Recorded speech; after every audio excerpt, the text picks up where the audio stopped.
Good morning, student of class 3rd. Nowadays, chapter 7 is going on. Today, in this chapter, I am going to teach you how to read time from the clock. इस topic में आपको मैं ये पढ़ाऊंगी कि आप घड़ी से time को कैसे रीड करेंगे. First of all, a clock show us time. It is used for measure time. The clock has basically 2 hands, okay, but this clock has 3 hands. वैसे घड़ी में 2 hands होते हैं आपके, but ये जो clock है मेरे पास इसमें 3 hands हैं.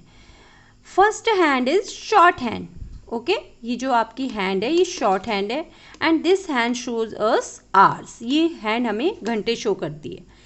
And next one is long hand. ये जो आपकी hand है ये long hand, and this long hand shows us minutes. Another one hand is looking here. It is long and thin. ये लंबी है और पतली है. Okay. This hand shows seconds. This hand shows seconds. Okay. Now student, a clock has some digit has a clock. It starts from 1 and end to 12. 1 से लेकर 12 तक के इसमें नंबर्स होते हैं.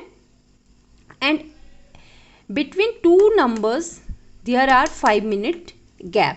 इनके बीच में 5 मिनट का गैप होता है. ओके, सो आज हम ये देखेंगे कि आप घड़ी में टाइम को कैसे वॉच करेंगे. कोई अगर आपसे टाइम पूछता है तो आप उसको किस तरीके से टाइम को शो करेंगे. फॉर एग्जांपल, अभी मेरे पास एक क्लॉक है, इसमें मैं अभी आपको हैंड्स इसके एडजस्ट करके शो करती हूँ, फिर आपको यहाँ पे मैं समझाती हूँ कि इसका जो टाइम है वो इसमें कितना कितना हो रहा है. ठीक है. नाउ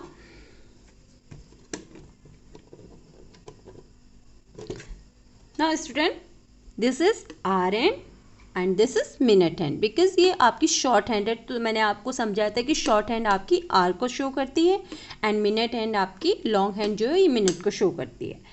सो अभी आपकी जो शॉर्ट हैंड है, इट मीन्स कि जो आपकी आवर हैंड है वो आपकी 9 पे है एंड जो मिनट हैंड है वो आपकी 12 पे है. इट मीन्स कि अभी आपका जो टाइम हो रहा है, रनिंग टाइम जो अभी आपका है वो है 9 o'clock. यानी कि अभी आपकी क्लॉक में एग्जिट 9 o'clock हो रहा है, 9 बज रहे हैं. क्लियर. फिर आपकी जो ये मिनट हैंड है ये आपके थोड़ी देर बाद मूव करेगी और मूव करने के बाद ये आपके 1 पे आ जाएगी. ओके, तो अब अगर हम इसको मूव करते हैं तो ये आपकी 1 पे आ गई. अब यहाँ पे आपको पढ़ना है कि इसमें कितना मिनट हो रहा है. तो ये आपका 9 पे है, आवर हैंड आपकी 9 पे ही है और मिनट हैंड अब आपकी 1 पे चली गई है. इट मीन्स कि 12 से लेकर 1 के बीच में जो मिनट थे वो 5 मिनट के गैप में थे, यानी यहाँ से लेकर यहाँ तक 5 मिनट हो गए. आपको बीच में छोटी छोटी लाइंस दिख रही होंगी, यही लाइंस आपकी क्या करती हैं 1 minute, 2 minute, 3 minute, 4 minute show करती हैं. क्लियर. मीन्स कि अभी जो आपका ये टाइम शो हो रहा है ये हो रहा है आपका 9:05. इसको आप हिंदी में तो कहते हैं 9:05. इंग्लिश में आप इसको कैसे कहेंगे? इंग्लिश में आप इसको कहेंगे 5 minutes past 9. ओके, कैसे कहेंगे आप इसको? 5 minutes past 9. फिर आपकी जो एक मिनट हैंड है ये धीरे धीरे करके मूव करती है और जब आपकी ये मिनट हैंड पूरे नंबर्स पे मूव करती तो आपकी जो आवर हैंड है ये भी थोड़ा डिस्टेंस में मूव करती है. ये ज़्यादा डिस्टेंस से मूव करती है तो ये कम डिस्टेंस से मूव करती है और आपका मूव करते करते जब एक क्लॉक का जो ये मिनट हैंड है ये 6 पे आ जाता है तो इट मीन्स कि अभी आपका 9:30 हो रहा है. अभी आपका 9:30 हो रहा है तो आप यहाँ पे चेंजेस देखिए कि क्या डिफरेंस हो जाता है. ओके, अब आपका जो ये 9:30 है 6 पे आपके 30 मिनट हो रहे हैं क्योंकि इन सब पे 5 का गैप होता है. 5 का ही टेबल आपने यूज़ करना है. 5 1 5, 5 2 10, 5 3 15, 5 4 20, 5 5 25, 5 6 30.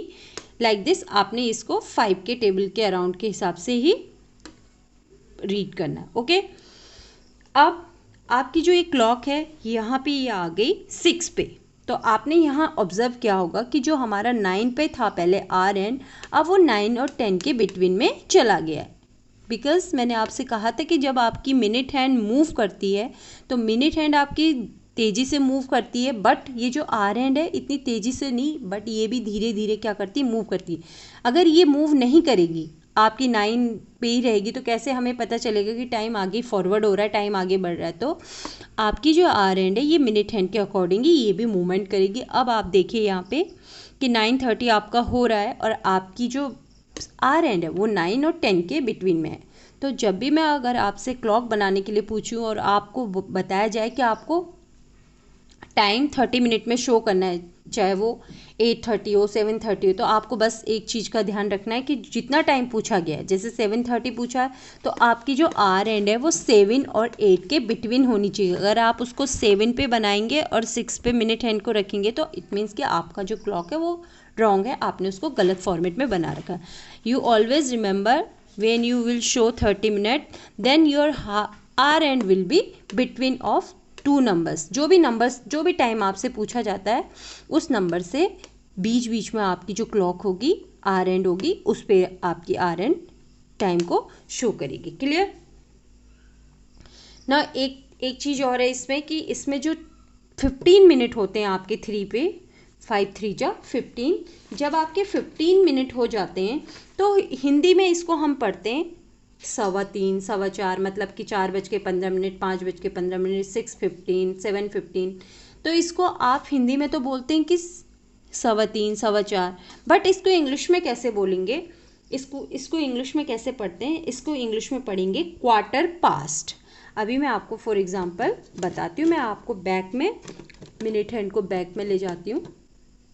अब एग्जिट आपकी जो ये मिनट हैंड है ये आपकी यहाँ पे 3 पे है, इसे हम पढ़ेंगे। अभी टाइम जो हो रहा है हमारा 9:15 हो रहा है, तो इसको हम पढ़ेंगे क्वार्टर पास्ट 9।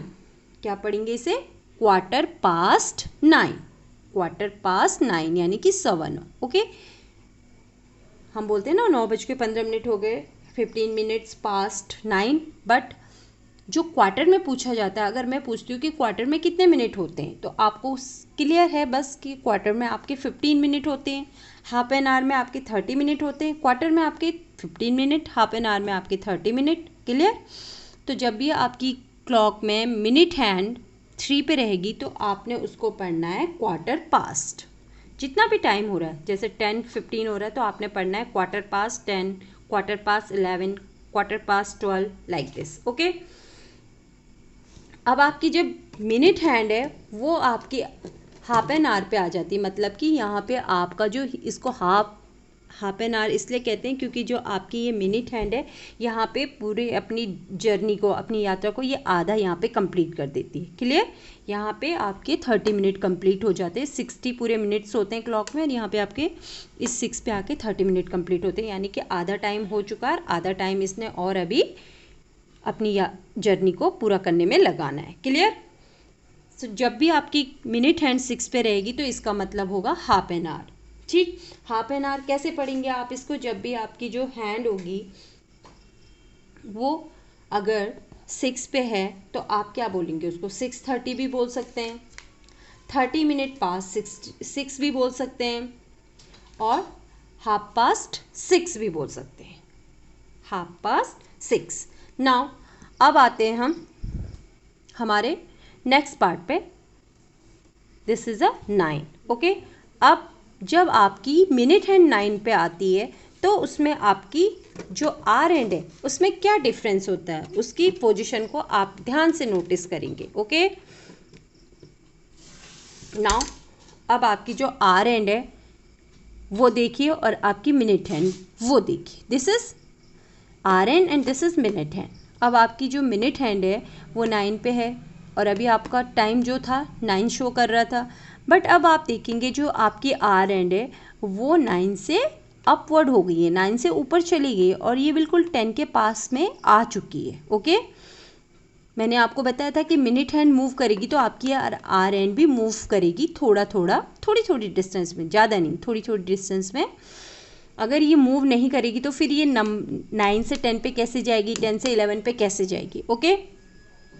अब बात करते हैं कि जब आपकी मिनट हैंड 9 पे आ जाती है तो आपने इसको कैसे पढ़ना है। मैंने यहाँ पे आपको बताया था कि 3 पे आ जाती तो इसको आपने क्वार्टर पास्ट का यूज़ करना है। 6 पे यानी 30 मिनट पे आ जाती तो आपने यहाँ पे हाफ पास्ट यूज़ करना है। अब आपका जब 45 मिनट कंप्लीट कर लेता है तो आपने इसको पढ़ना है क्वार्टर टू 10, क्वार्टर टू 10। हाँ, हिंदी में हम बोलते हैं इसको पौने 10। हिंदी में हम जब पढ़ते हैं तो इसको हम कहते हैं कि पौने 10, यानी कि अभी 10 बजने में 15 मिनट लेफ्ट हैं, यानी कि 10 बजने में भी 15 मिनट हैं। इसको इंग्लिश में पढ़ेंगे क्वार्टर पास्ट 10। क्या पढ़ेंगे? Quarter past 10। क्लियर? जब भी आपकी मिनट है 9 पे रहेगी और इसको आपने पढ़ना है क्वार्टर पास्ट। ये कुछ भी हो सकता है, quarter past 11, quarter past 12, quarter past 1, quarter past 2, quarter past 3, कुछ भी हो सकता है। तो क्वार्टर पास्ट का मतलब कि अभी जो टाइम हमारा चल रहा है, जैसे 9 चल रहा है यानी कि अब 9 के बाद 10 आता है, 10 बजने में अभी 15 मिनट हमारे रह चुके हैं। क्लियर? अब हम अपनी मिनट हैंड को फिर आगे फॉरवर्ड करते हैं। अब हमारी मिनट हैंड जाएगी सीधे 12 पे। ओके, अब इसने हमारी मिनट हैंड ने एक राउंड 12 से स्टार्ट करा था और पूरा राउंड इसने दोबारा 12 पे कंप्लीट किया। अब आपने ऑब्जर्व किया होगा कि जो आपकी आर एंड है वो एग्जिट आपके 10 नंबर पे है। ओके, एंड मिनट हैंड आपकी 12 पे। इट मीन्स कि अभी आपका जो टाइम है वो हो रहा है आपका 10 o'clock। एग्जिट अभी आपका 10 o'clock इसमें हो रहा है।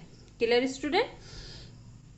सो बेसिकली आपने घड़ी को कैसे पढ़ना है वही मैंने आज इस वीडियो में बता रखा। आप इसको ध्यान से समझिए, सुनिए और आपकी क्लॉक लेके आप इसको प्रैक्टिस करिए कि कैसे आपने क्लॉक में टाइमिंग को रीड करना है। फिर से एक बार शॉर्ट में बता देती हूँ कि जो हमारी क्लॉक होती है उसमें 12 नंबर्स होते हैं 1 से लेकर 12 तक।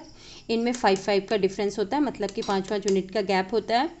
इसमें जो हमारी क्लॉक होती है वो 4 पार्ट में डिवाइड होती है। 15, 60, 30, 45 और 60 के गैप में डिवाइड होती है। मतलब कि पहला पड़ाव इसका 3 पे, दूसरा पड़ाव इसका 6 पे, फिर थर्ड पड़ाव इसका 9 पे और लास्ट पड़ाव जो होता है इसका 12 पे। अब मैंने कहा था कि 15 को हमने पढ़ना है क्वार्टर पास्ट, 30 को हमने पढ़ना है हाफ पास्ट एंड 9 को हमने पढ़ना है क्वार्टर टू। क्लियर? होप कि आपको ये टाइम देखना समझ में आया होगा। इसी के बेस पे मैंने आपको कुछ क्वेश्चंस दिए थे, उन क्वेश्चंस को आपने सॉल्व करना है।